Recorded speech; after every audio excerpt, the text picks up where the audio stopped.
Welcome to our Founders Friday webcast. Why founders? Because they're always thinking about driving revenue. You were talking about it a minute ago. And they're always thinking about how to make their business bigger. So this is a tell-all for people who love driving revenue. That's what this webcast is all about. And why Fridays? Because it's the best way to start your weekend. My name is Asim. This is our plant called Fred. We've adopted him. We invite experts responsible for driving revenue to share their experiences, to educate and entertain. Just one rule in mind: keep it fun, keep it exciting, share your secret sauce. So first, we're going to learn about you. Jared, you're one of the most exciting founders I've met, and I would love to learn more about who you are. So maybe we'll start with the easy part. Tell us about how you got to where you are, your professional journey first. Yeah, I always joke, I'm not supposed to be in SaaS now. I did it to save the space. I'm the son of two awesome parents. My mom passed, unfortunately, a few years ago, but she's still with me every day. And it's important for me to start like that. Yeah. Because I truly believe everything I've learned, accomplished, rough patches or whatever, the secret sauce to being a founder, I say, is being level. Like, you should be hungry in everything, but being levels, that secret sauce, because you've all seen those crazy, amazing people, but they just burn out and the whole team leaves. And the start of that came with them, right? So I knew I wanted to be a founder since I was in high school, but I was too scared after that. Common story, I guess. I wrote my first business plan, TJB Auto Detailing, in high school as a senior. I went to college at Penn State because I wanted a true experience. I didn't want to go to Babson because in my head, Babson was for entrepreneurs, awesome school, but there wasn't going to be any fun there. Yeah. So I had two themes through getting to where I am. One, live life and be a part of life, and two, follow where I want to go. Right. So Babson would have just been one of them. Penn State was kind of both. Was in sales for 7 years, working for FedEx, a Fortune 100 company. Ended up there in President's Club, #1 out of 500, which was all great. But the irony is, I worked for a company called Seamless Web before for 3 months. Now it's Seamless.com. It's had 2 acquisitions. I left after 3 months because I hated cold calling. The irony, right? But I realized my ambition wasn't being satisfied, but I also still had this fear. So how could I satisfy my ambition and keep my fear at bay? And that was going into the startup world, working for a company that already had funding. Yeah. So sales for the last 7 years, working for others. And then finally COVID kicked my tail out of work, and I had no choice but to satisfy my ambition. So I just said, you know what? There is no way out. And I honestly felt that it was harder than ever to get an interview. It was impossible a year ago for a sales rep. Come on, dime a dozen at the time. Yeah. So launched RevGenius based on the empathy I had for the sales profession, being tossed around, having those feelings of being the top rep but wanting more, and then having the feelings in the software as a service or technology world of not having that security of the Fortune 100, that empathy over you, and just being rough and tumble along the way. And I'm here. I truthfully, keeping it fun, I wanted to do this in a creative space. You brought up something really interesting a minute ago when you talked about trying to balance your ambition with your fear. And at some point, obviously, you jumped right into it and you've launched RevGenius. But before we talk about RevGenius, tell me a little bit more about what you do as a founder to stay centered. So having a support system is my answer. Meditation, ditch the booze, and have a support system. Very cool. Very cool. Okay. All right. Now let's turn to RevGenius. So you started RevGenius last year at the start of a pandemic. Tell us the origin story. The origin story, I decided to do more than I've ever done to try to get into work. That meant let's be active on LinkedIn, right? That meant let's video message hiring managers. That meant let's network with as many people and show up to as many places as possible. And what I realized was, one, they were marginally helping me get to my goal. And two, there was so much effing fragmentation. And then I'm like, wait, is there a space like where these people could live? Like they're talking, LinkedIn was breaking on everybody's phone every day. And we looked around and there was like 4 main communities, and there was none that really felt like what we had, like an empathetic, open, accessible, no or low cost, all of these and so we created it, and the rest is history. Awesome. So, so born out of a pandemic and looking for work, and something that's open, empathetic, and met a need that wasn't being met by existing communities. That's, that's the formula for how RG got started. I'm going to start referring RevGenius to RG, if that's okay with you, for the rest of this. I'm cool with that. So one of the challenges that we see, and we've talked to a lot of folks who run communities, and we are part of several communities, is that initial cold start, right? I mean, you start with a handful of people, but then it kind of stalls, and you have to, and you guys are on this amazing trajectory right now. Last I talked to you, you were adding 1,000 people a month, and that was this past summer. So tell us a little bit more about how that inflection occurred. How did you take it through that inflection? What are some of the key learnings now looking back that other community leaders can learn from, and how to drive through that inflection point? So you need to really understand the space with community building. There wasn't what we had, so we went really hard in the beginning, and I hit as many as 3,000 people a month. But what others were realizing was there was a low barrier to entry to starting a Slack group. Yeah. So it's not zero sum from a community standpoint, but let's be real, it's zero sum with the time we have in the day. Yeah. That's just an objective fact, right? You're competing for attention.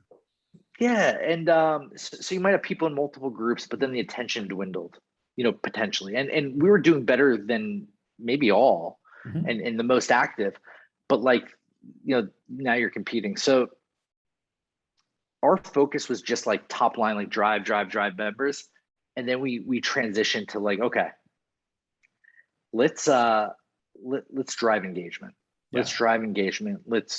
And we had engagement just because people wanted to be there. We got lucky. What we've had to learn of late is how really to dive in, but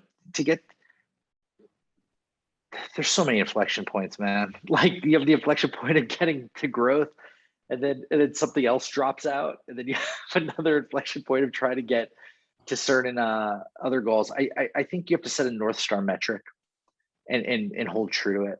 And it seems as fun as it is for revenue or gross numbers to be that, and investors love seeing that, and we still want to go that, it has to be something that the people that you're serving value, right? And then when you drive that, then everything, that's the leading indicator, and then everything follows.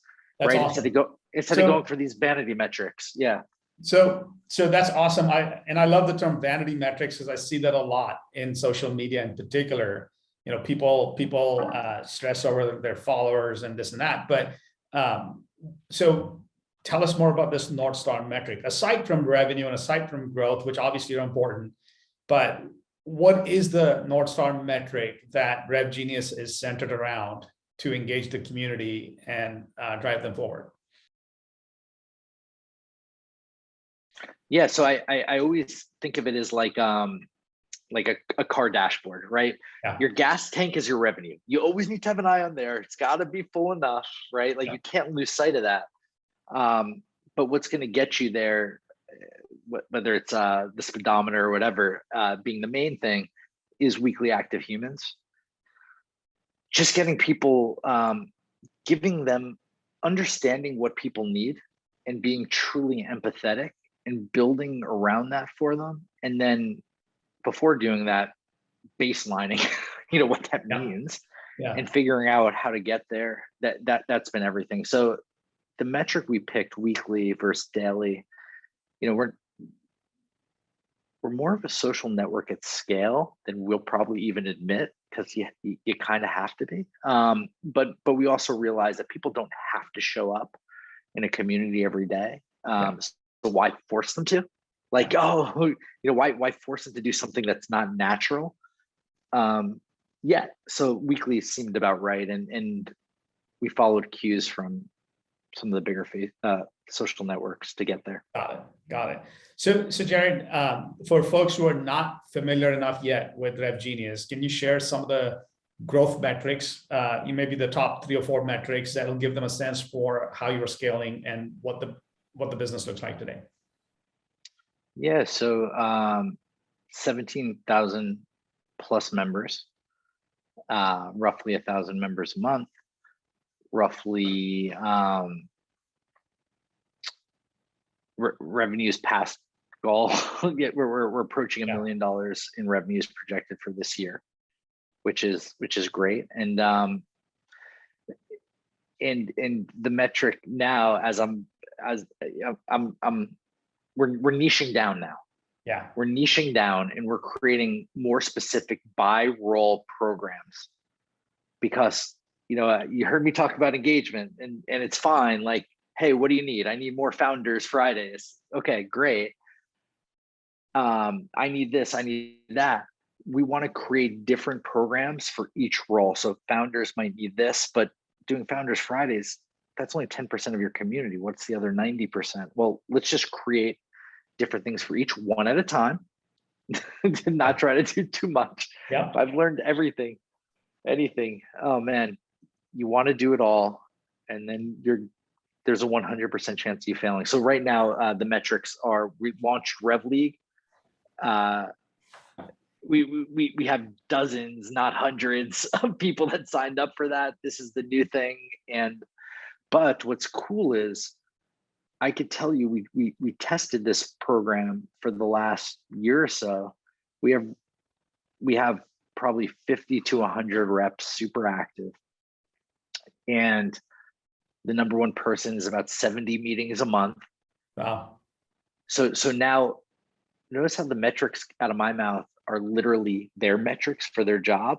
I'm aligning, and I think this is the takeaway. I'm aligning with them. Like, I want all of these people hitting their goal, and I want the next thing. So I said weekly active humans. Am I backtracking? And pardon me for unpacking this a bit on here, but like, I just want to say, like, no, because that's a general metric, right? But then, like, you get more specific. I want like, if you're a founder and you're trying to raise $1 million and you're paying somebody, like, they should be aligned to help you raise a percentage, if not all of that. Otherwise, why are you paying them? Right. Ideally, perfect world. Not many companies do that type of granularity because it doesn't scale, but we have an awesome point right now where we can, as we figure it out. Yeah, and as a member of RevGenius, I've experienced the beauty of being matched to other members of RevGenius for conversations through your latest offering, meet.revgenius.com.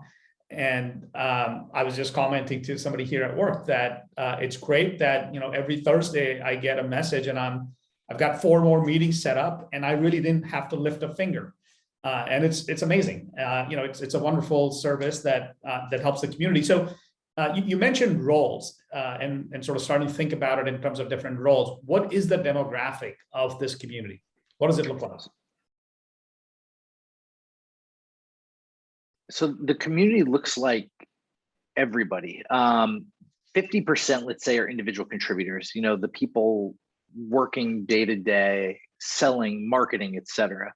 The other 50%, some level of management, from first level management to top, to founders that might be founding, selling, to founders that are bigger, right? So that's everything: sales, marketing, RevOps, and customer success. Sales is the lion's share. Sales is 50 to 60%.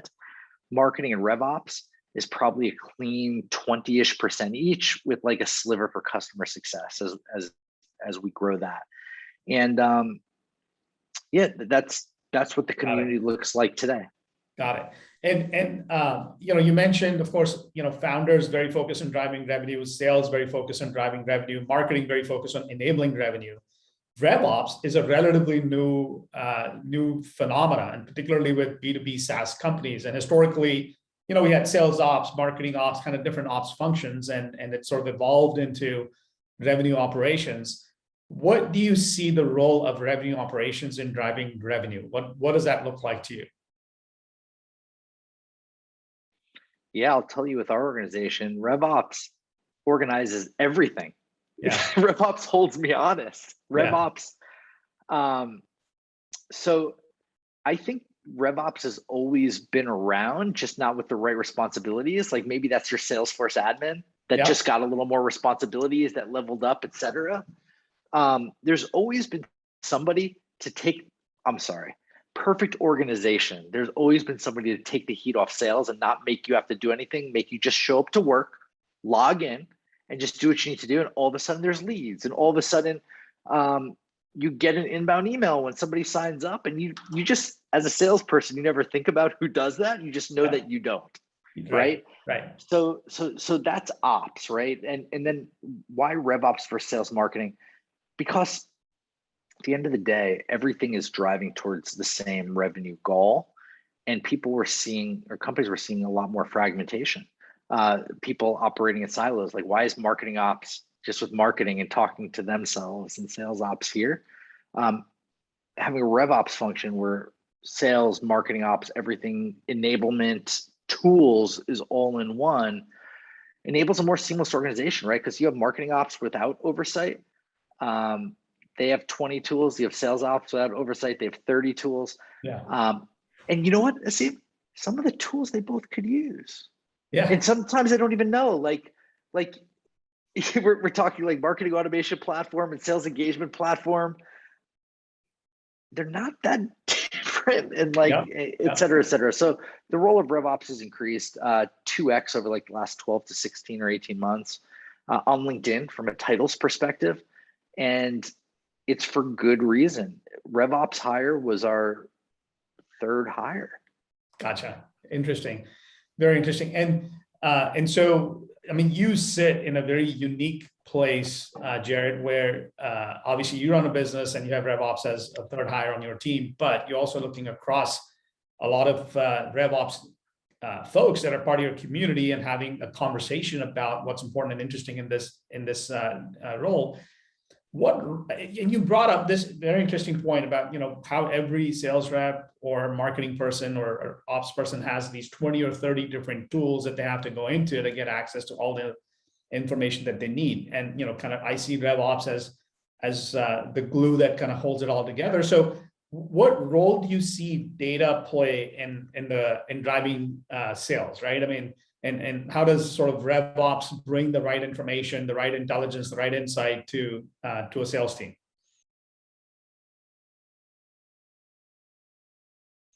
Oh my gosh. So data is everything. Literally everything. You could have two sales reps that are just as good next to each other, two marketing people that are just as good. And if you don't have a clearly defined ICP for one, and you have the clearest defined for the other, you give them the same tools. We're just talking data. ICP teamed with the right data to get to them. Are you kidding me? Like one person is just spraying and praying and very inefficient with their time. Yeah. That's the word, inefficient. And because inefficient, ineffective. And the other person, is like an assassin, right? Like I know companies that do between 5 and 10 million in the USA that have Salesforce and Marketo in their tech stack, because there's this unique gap in between connecting the two. I don't even know what it is, for companies that also have an ACV of this or this. And what I'm saying here is, it's not just like a high level ICP. If you could get down to knowing this, like that are on that some, for some reason, are still using Zapier to connect it. Right. Me as Workato, oh my God, this is an amazing opportunity. Why are you using Zaps? Do you know 20% of them are breaking and the data's not transferring and your marketing team doesn't get that?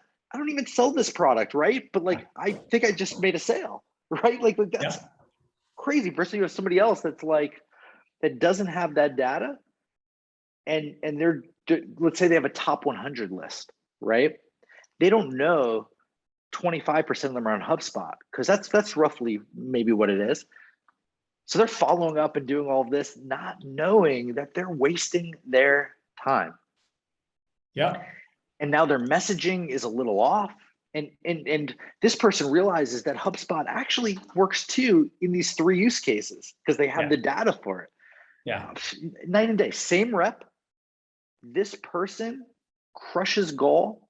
This company scales to the top.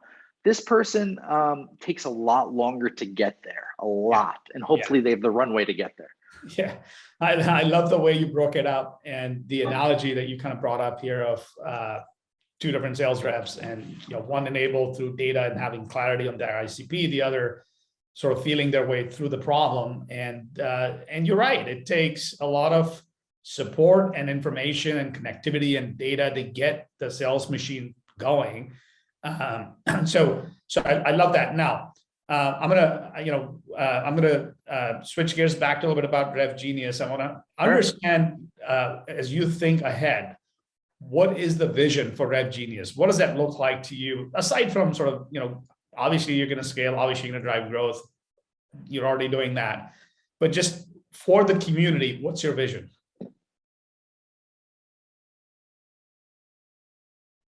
So at a high level, our mission, I'll start with our mission and then we'll go to the vision. Our mission in the beginning, and still is today, and I could see it evolving a little, is to educate, empower, and inspire all revenue professionals. So to give everybody a space to learn, to level up, and all of that. Now, over the last year, we had some learnings like fragmentation, tons of noise, right? Like, and even more so, I said, so now it's evolving to